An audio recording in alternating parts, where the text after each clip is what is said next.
Hello and welcome to this video on the many ways Sargon of Akkad was wrong about hydroxychloroquine as a treatment for the CCP virus. As a preface to this video, we understand the desire for treatment that will cure, or at least reduce the severity of the CCP virus. We understand that well-wishes and good intentions exist. Unfortunately, we also know the rather unfortunate and darker history of well-wishes and experimental treatments. Sargon may mean well, but his ignorance could light the tinder of fire that fuels public outrage when none is warranted, or worse yet, feed the ire of people who are being protected from rightful and predatory practices that will only harm them. We were referred to this video by a mutual acquaintance who began to watch it and decided to gift it to us, as they felt a response video was in order. Thanks, you really shouldn't have. The CCP virus is horrendous. It has a mortality rate of 40 to 65% of those requiring mechanical ventilation, this being the extreme cases. It would also explain the average rate of about 3.4%. About 80% of CCP virus cases are not severe enough to warrant medical care, let alone assisted respiration. Before going too far into Sargon's video, some background is needed. Hydroxychloroquine sulfates are a synthetic medication derived from quinolil. They have long been used as an anti-malarial, with the first patent being given in 1955. This was for production methods, and accompanying it was a patent for use as an anti-malarial. There have been a number of patents given since for specific descriptions or applications, examples occurring in 2018 of the latter, and also of the former in 2018. As PubChem reads, it inhibits plasmodial heme polymerase and acts through other unknown mechanisms. It is an enzyme inhibitor, which are not necessarily great targets to look for. These can often lead to some of the many side effects listed on PubChem, including but not limited to brain and coverings degeneration, cardiac changes, lung or thorax and respiration issues, edema, and more. The wholesale cost for the developing world is about $5 per month of treatment. When you're looking at America, the cost quintuples to $25 for a month worth of treatment. In the UK, where Sargon is based, the cost is about $10 per month converted from UK pounds. This background comes from two sources, Wikipedia and PubChem. Of the two, PubChem is a source we'll be referring back to regularly as it holds many of the trials relating to chloroquine products, the CCP virus, and what Sargon has to say. Let's begin at the start of the video and see how and what he has to say. While you acknowledge you're not a physician, you do promote these medicines extensively here. How do you not go so far as to be giving medical advice? At the beginning of April, Donald Trump mentioned in one of his regular press briefings that the press have decided they don't really like covering because they make him look good, that the drug hydroxychloroquine, which, and I'm not a physician of any sort, I had no idea what this was until this broke, and now I have to figure out what this is. You're not a physician of any sort, and you know nothing about it. Great, you can stop right there and save everyone a lot of time. No? You want to drag this out? Sure. But the media and the pundit class and a large chunk of public-facing scientists, academics, and doctors all decided, no, because Trump had said something, we have to poke holes in it. And so they decided to go after it. This was The Guardian's response. He says a miracle cure, but don't believe the hype. There is no magic cure. It's based on a French study that apparently showed that a number of their patients got better when they were given this particular drug. And then Chinese researchers suggested actually it doesn't do anything. They did their tests over in China, and they found there was no particular improvement. And so basically The Guardian have decided to take the Chinese research as being canon, and the French research no longer exists. What should people do instead? The latest Chinese research suggests that using hydroxychloroquine is no better than more conventional coronavirus treatments, such as bed rest, antiviral drugs, and oxygen inhalation. There are about 50 different research efforts to find a vaccine, blah, blah, blah. But the conclusion, there is no magic cure for the pandemic, no matter what Trump says. Because that's what this is about. This is about Trump having said something and the desperate eternal need to prove him 100% wrong on every subject. Okay, let's shelve the Trump derangement syndrome. Yes, some people will deny anything he says at all costs. It would be unlikely that those without a vested interest and political ideology would just deny a possible cure because Trump has discussed it. So let's leave partisan arguments aside and consider only the facts and research into the well-known anti-malarial medication. It's based on a French study that apparently showed that a number of their patients got better when they were given this particular drug, and then Chinese researchers suggested actually it doesn't do anything. They did their tests over in China, and they found there was no particular improvement, and so basically the Guardian have decided to take the Chinese research as being canon, and the French research no longer exists.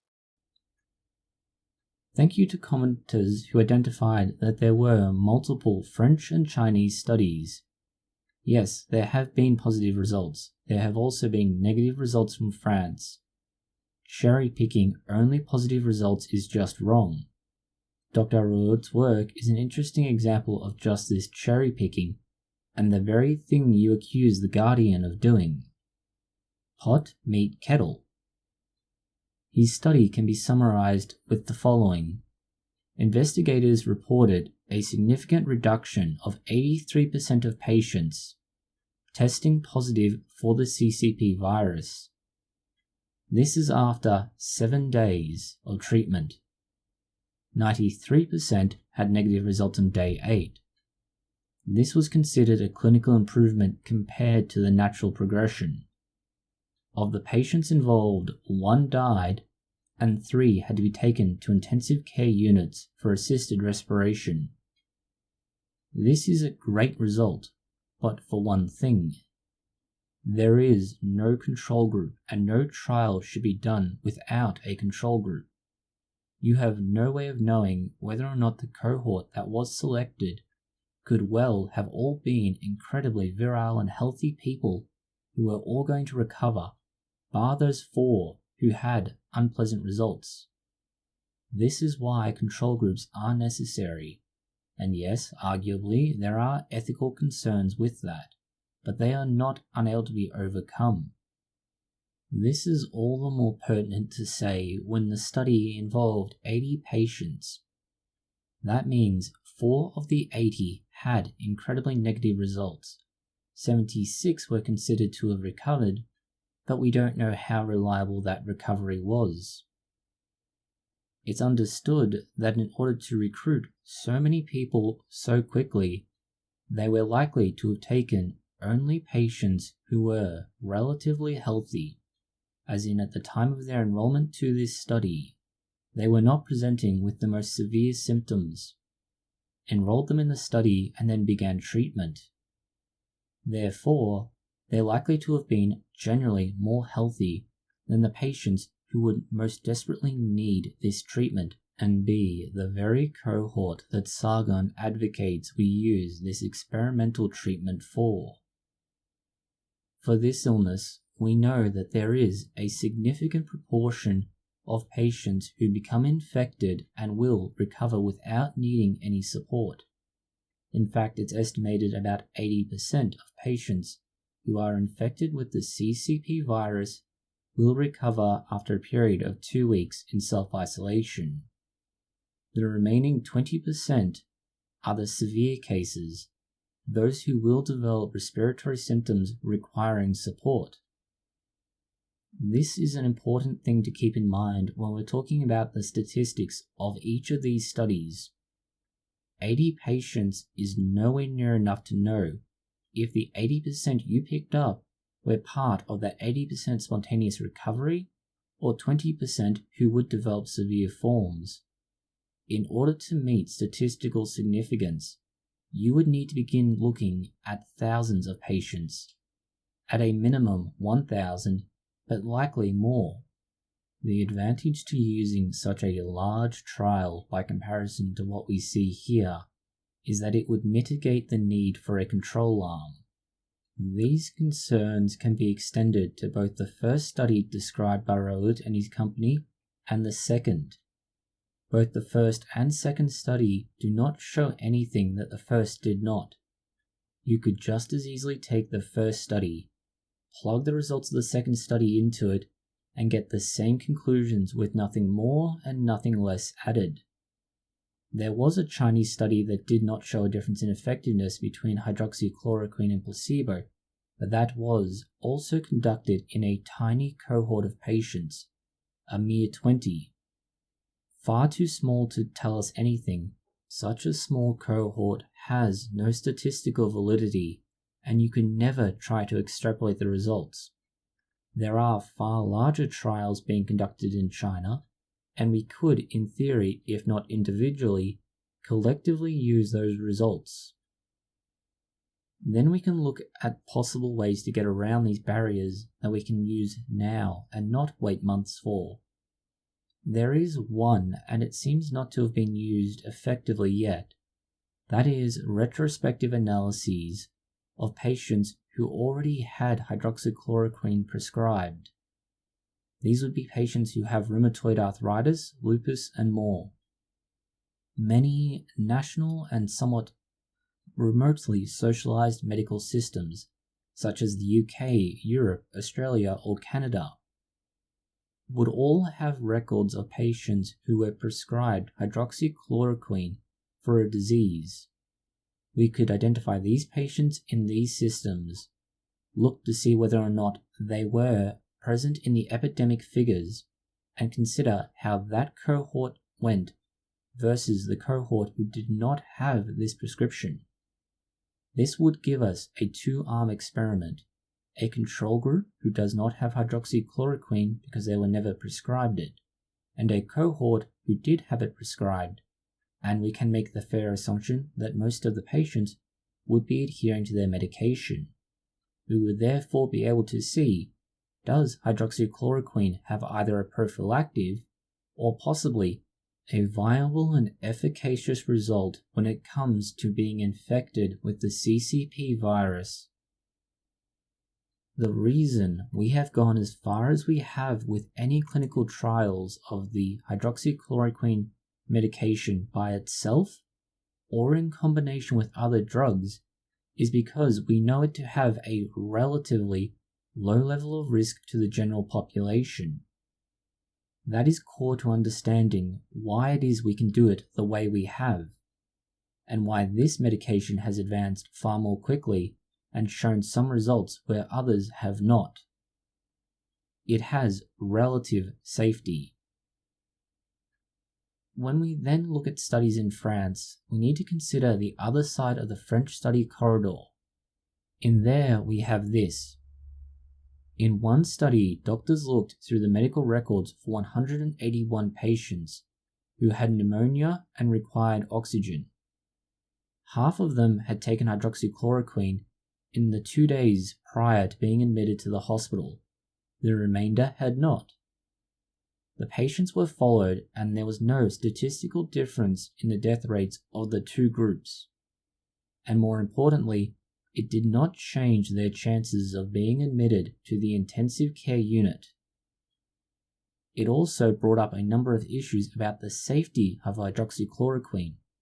Despite its general acceptance to be safe, a number of the patients who did take the drug developed heart arrhythmias and had to stop taking it.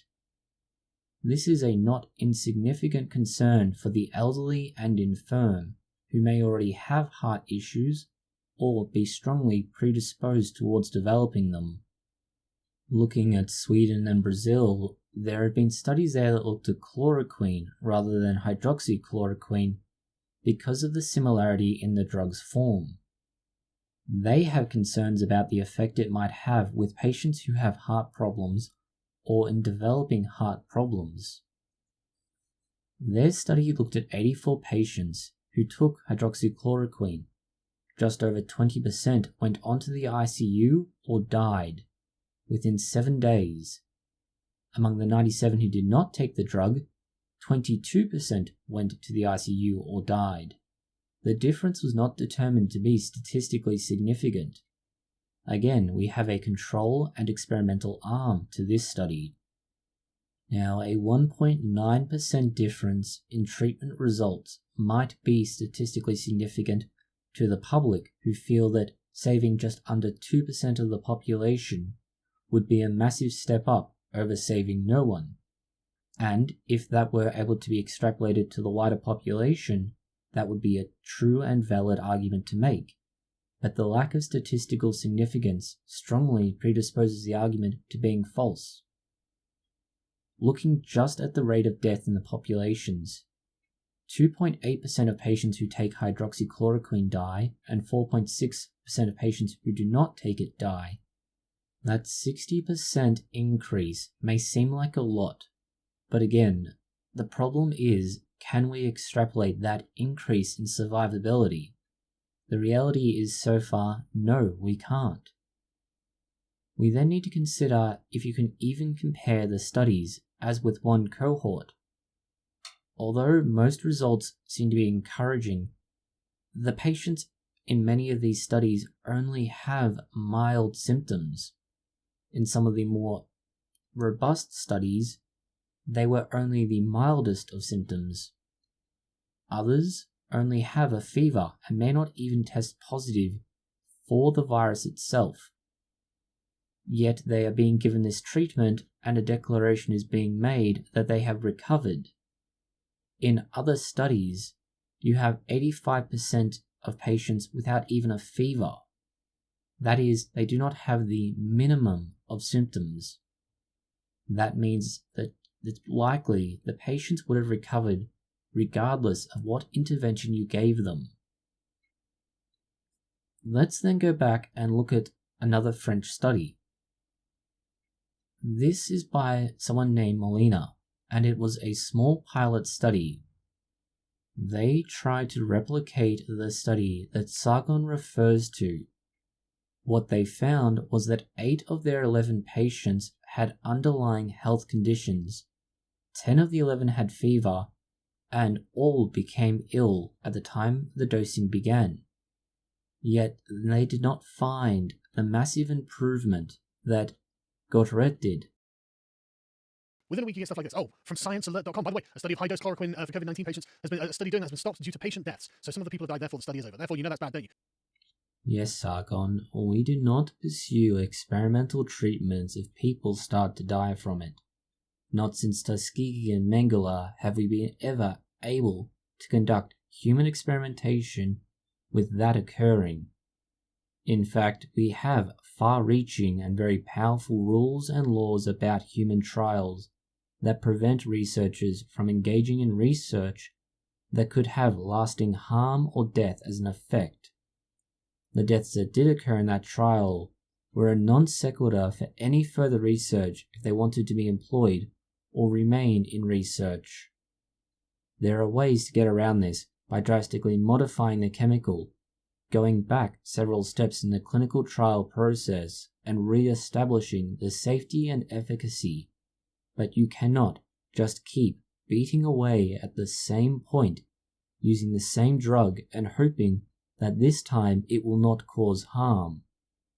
And look, here's another French study that shows actually it doesn't help. So nothing works. It's all hopeless. This has not been verified, and that appears to be the very crux of the argument. We finished in about a year. Why not just let the science speak for itself? Why are you promoting this drug? I'm not. I'm just very simply, I'm not at all. Look. Simply, it hasn't been given their seal of approval. So obviously I looked this up on Wikipedia. No, Sargon, it is not a seal of approval. It is finding a viable, safe drug that can be used in situations that demand careful administration of the drugs. Imagine if we started giving every diabetic or hypertensive patient a random drug at random concentrations until we found a dosing regime that worked. There would be mass graves to make Stalin blush from embarrassment. The idea with this is you start with a small trial, establish and verify just what you can give them, at what rate, at what times, and what the effect is. You then scale it up. You go from say 10 patients to 50, and then the next stage is about 100. Each time, if you get strong, positive results that you can verify, you increase the number. At the rate we're currently going, it would be about a month to get to the point where you're testing it in hundreds of people at a time. So obviously I looked this up on Wikipedia, where else are you going to start? First place, like, I'm not an expert on this. So I sort of break out, see what the side effects are. And the side effects for short-term treatment of acute malaria include abdominal cramps, diarrhea, heart problems, reduced appetite, headache, nausea, and vomiting. Right, so it's not fun, it makes you feel sick, but that's not fatal. So if you're suffering from a disease that looks like it might kill you, taking something that might make you feel sick to save your life seems like a worthwhile trade-off to me. Now, for like prolonged treatments, it can have much more serious side effects, but we're not talking prolonged treatments, we're talking short-term doses. So why wouldn't we even at least acknowledge this was a possibility, even if it hasn't been fully verified? You can't just throw a random cocktail of drugs together, tell people it's going to be a miracle cure, and hope for the best. Side effects, side effects, and side effects. Not all are harmful, it's true.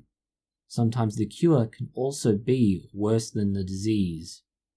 Let's go back to those pub chem side effects.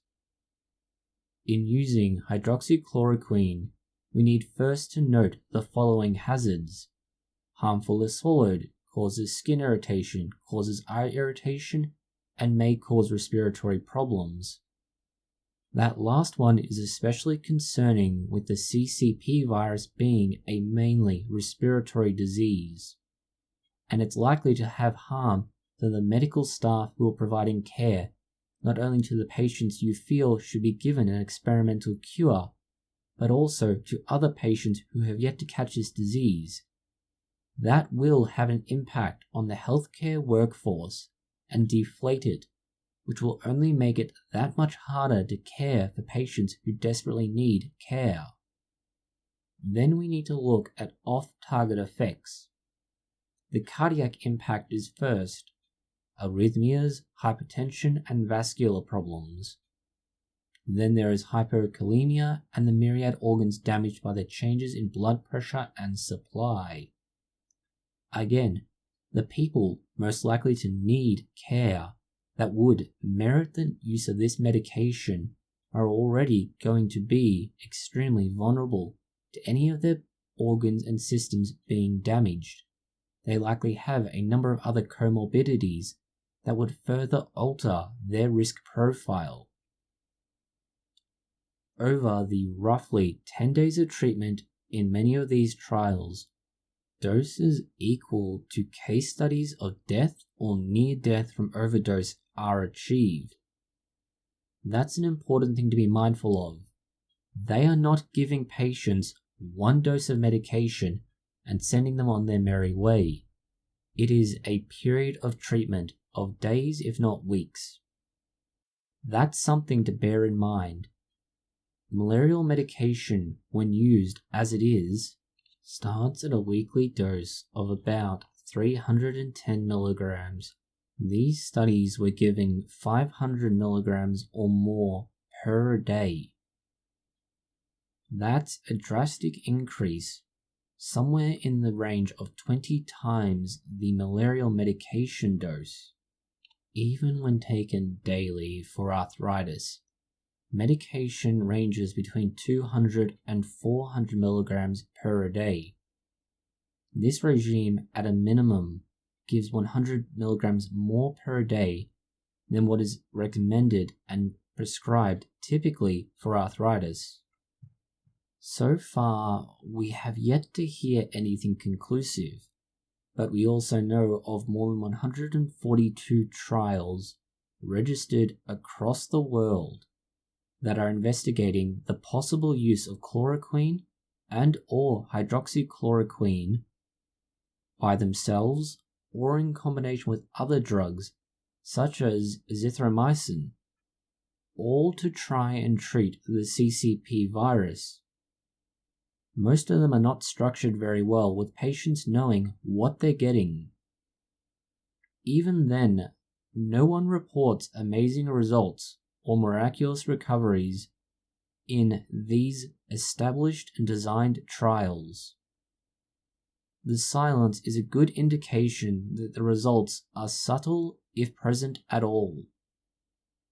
Examining protocols of many of these trials, which are in the public domain and can easily be assessed, we can examine what 5 of them have found, 2 being positive and 3 being negative.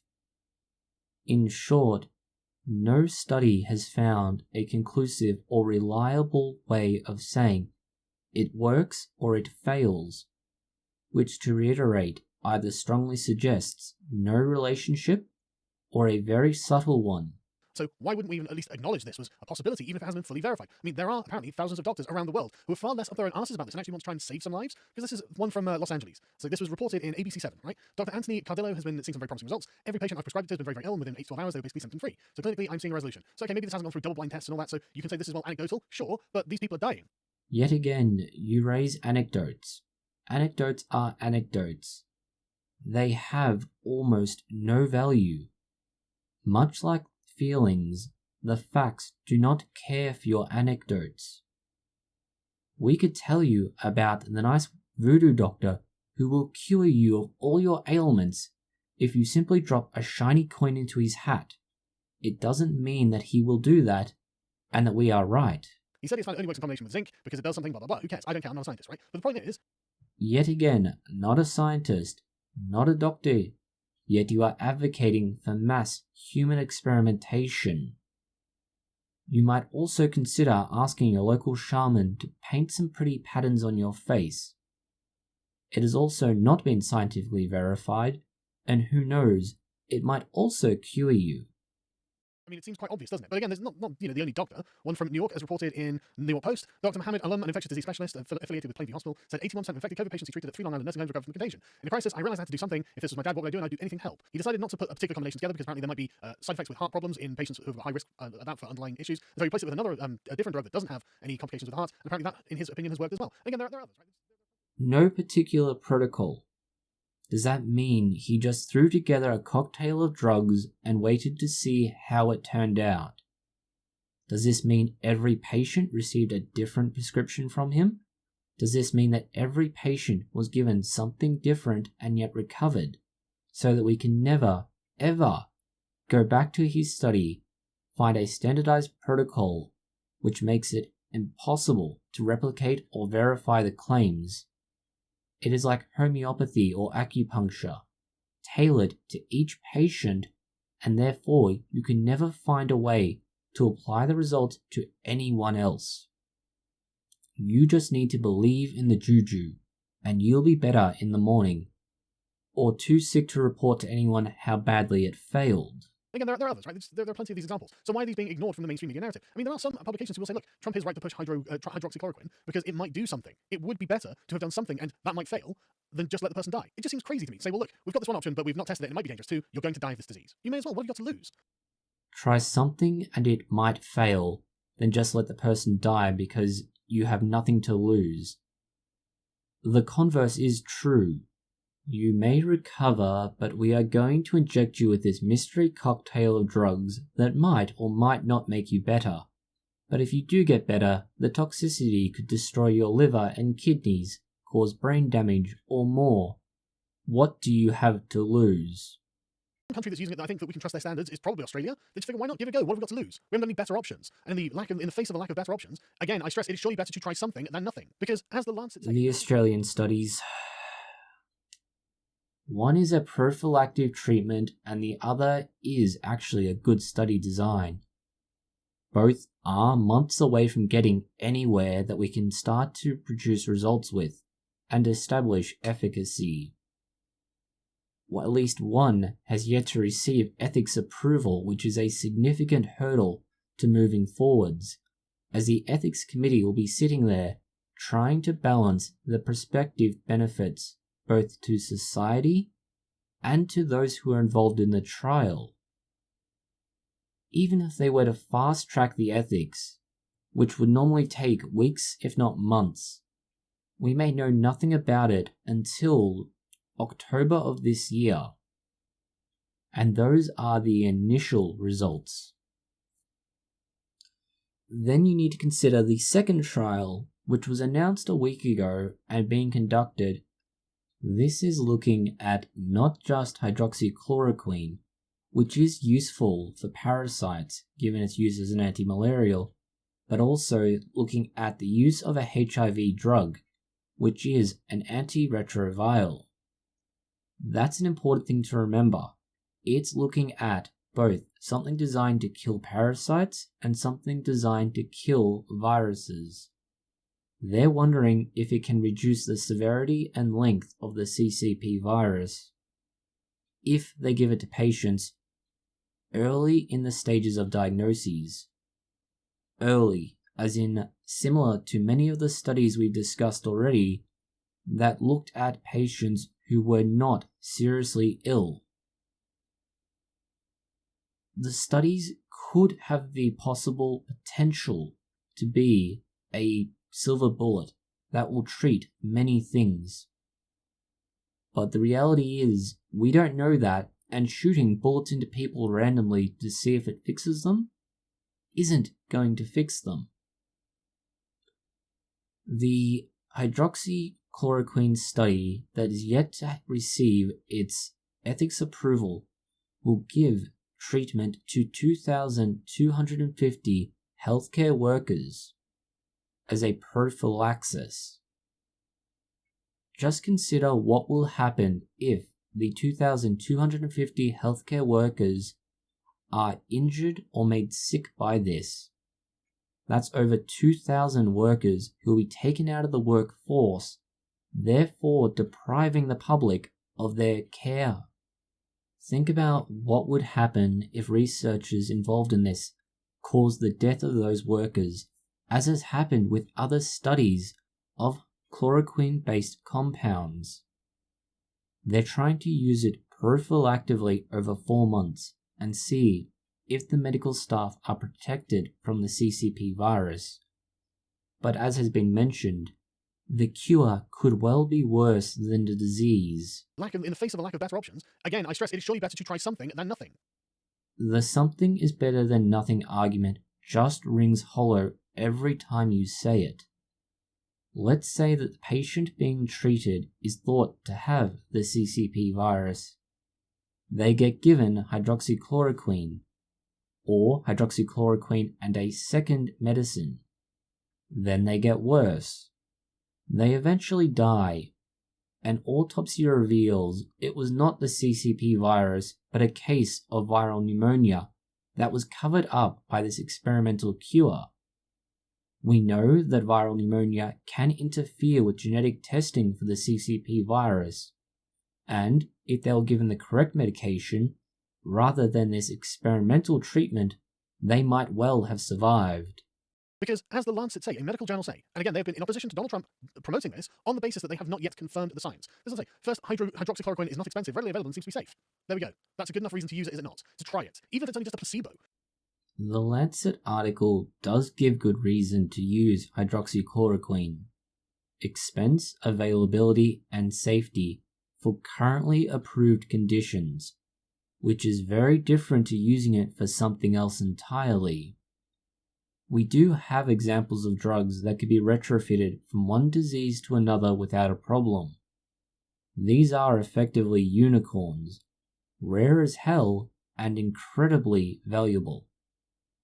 Then we have horror shows of drugs that were retrofitted from one disease or condition to another and failed horribly.